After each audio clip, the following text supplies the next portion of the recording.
যেই মারা গেছে এটা আমার খালাতো ভাইয়ের মেয়ে। আমার খালাতো ভাই 3.5 বছর এরকম এর আগে বিয়ে করছে, বিয়ে করে দুবাই চলে গেছে মেয়েটা হওয়ার পরে। পরে দুবাই থাকা অবস্থায় বেডির সাথে মানে ফ্যামিলির সাথে বেডি আলাদা। সোজা কথা আমার খালাতো ভাইয়ের 1 টাকারও তারা খাইতে পারে নাই। বেডির কাছে সব টাকা পয়সা দিছে, স্বর্ণগয়না যা দিছে বেডির কাছে দিছে। বেডিয়ে এই পাশে বাড়িতে থাকিয়া অবৈধ সম্পর্ক করছে, মানে পরকীয়া করছে অন্য একজনের সাথে। কার সাথে করছে এটা এলাকার মানুষ সবাই জানে। শোনা শুনতেছি ওই বাড়ির কামালের সাথে আলমগীরের সাথে পরকীয়া করছে। হ্যাঁ, পরে আমি তো বাড়িতে থাকি না, আমি শুনছি মানুষের কাছ থেকে। পরে এরা নাকি গোপনে বিয়েও করছে। আমার গ্রামেরও অনেকে বলে জানে এই খবর যে বিয়ে করছে গোপনে। পরে ওই বেডি যে বাড়ি থেকে চলে গেছে রমজানের 10টার সময় না কটার দিয়ে গেছে, এ পর্যন্ত কারোর সাথে যোগাযোগও নাই। এবং আমার এই খালাতো ভাইয়ের খালার ফ্যামিলির কেউ জানে না কই আছে। অনেক খোঁজাখুঁজি করছে, মেয়ের বাপের বাড়িতে খবর লাগাইছে যে এটা কই আছে, এরাও জানে না। আজকে হঠাৎ করে এক নাম্বার থেকে ফোন দিছে, ফোন দিয়ে বলতেছে আপনার ভাতিজি মারা গেছে, আপনার ভাতিজির লাশ নিয়ে যান।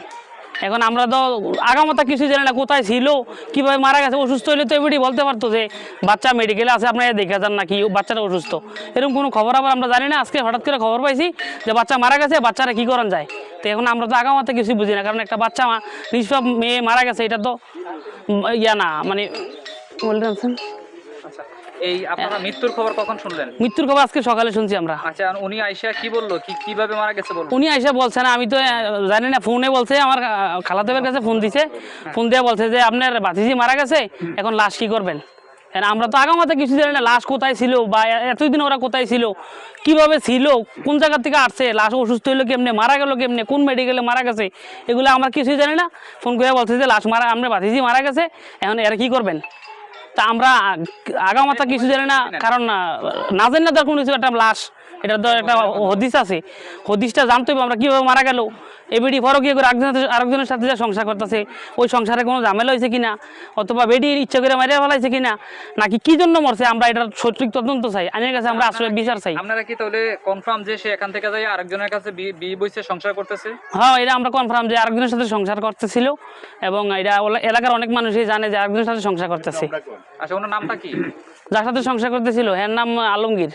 আলমগীর, জি। আচ্ছা, তাহলে আপনারা কি মনে করতেছেন যে ওই স্বামী স্ত্রী দুজনের মধ্যে যদি তারা বিয়ে, এটা তো স্যার আমরা জানি না সঠিক, আমরা একটা ধারণা। কারণ এই বেটি যেহেতু পরকীয়া করে যাইতে পারছে এই বাচ্চা নিয়ে, তাইলে হয়তো বাচ্চার জন্য কোনো ঝামেলা বাচ্চাটার এই কারণে মেরে ফেলাইছে। তাহলে এই পরিবারের সাথে সমস্যা সমাধান করে গেছে কিনা? না, এই কোনো যোগাযোগই হয় না এই পর্যন্ত। এই বেটির অনেক খোঁজাখুঁজি করছি আমরা, বাবার বাড়িতে খবর লাগাইছি, বিভিন্ন জায়গায় খবর লাগাইছি যে এই মহিলা কই আছে। আমার বাচ্চারা তো কমসে কম দরকার, নাই চলে যাক, টাকা পয়সা নিচে জানিছে না এক জায়গা, কিন্তু আমাদের ভাতিজিরা তো আমাদের দরকার।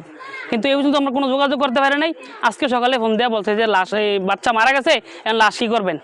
তো এই অবস্থায় তো আমরা লাশ কী করবো, এটা তো কোনো জবাব দিতে পারি না আমরা, কারণ হদিস ছাড়া তো কোনো কথা বলা হয় না। একটা লাশ, এটা তো আর কোনো সামান্য বিষয় না। এই কারণে আমরা আপনাদের মাধ্যমে আমরা আইনের আশ্রয় চাই, কি করা যায়। এখন কি হয়, ওই যে মেয়ের যে বাবা, আপনার কি হয়? মেয়ের বাবা আমার খালাতো ভাই। আচ্ছা, উনি তো এই ব্যাপারে সবকিছু জানে? উনি জানে, উনি বাইরে আছে, উনি তো চিল্লাচিল্লি করে উনি অসুস্থ হয়ে বেহুশ হয়ে পড়ে রয়েছে। এখন আপনারা এটা কি চান? আমরা এটা আইনের কাছে আপনাদের মাধ্যমে সঠিক তদন্ত হইয়া বিচার চাই যে এটা কি হইতে পারে, কি জন্য